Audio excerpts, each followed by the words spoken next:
A charity in Mobile County is doing their part to help the people who care for family members and loved ones with Alzheimer's disease. And this weekend, the group is holding its second annual walk to raise money for people doing some of the hardest work imaginable. Chad Petrie is covering this for us. He is in the studio this morning with more on how you can help. Good morning, Chad. Good morning, Jessica. Good morning, Bill. The Alzheimer's Association says 6 million people in the U.S. are living with the disease, and nearly twice that number provide unpaid care for people with Alzheimer's or other dementias.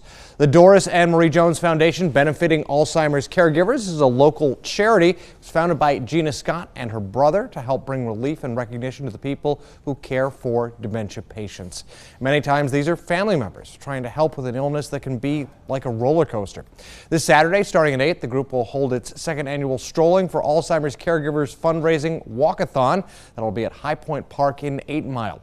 Scott says for every single Alzheimer's diagnosis, there are at least 2 people affected, the patient and the person who loves them the most and becomes a primary caregiver. To let the caregivers and the people know that caregivers are needed. They're wanted. They're never thought about. The only thing that's really when people think about people, they're thinking about the Alzheimer's patient, but the caregivers really, really, really need the help. They need somebody to say, oh, thank you for being there for us, that you're doing a good job. Scott says she learned from caring for her own mother that caregivers can also be so wrapped up in their work they may neglect their own health. The 2-mile walk around High Point Park should start around 9 Saturday morning, and people can register up until the morning of the walk. Chad Petrie, WKRG News 5.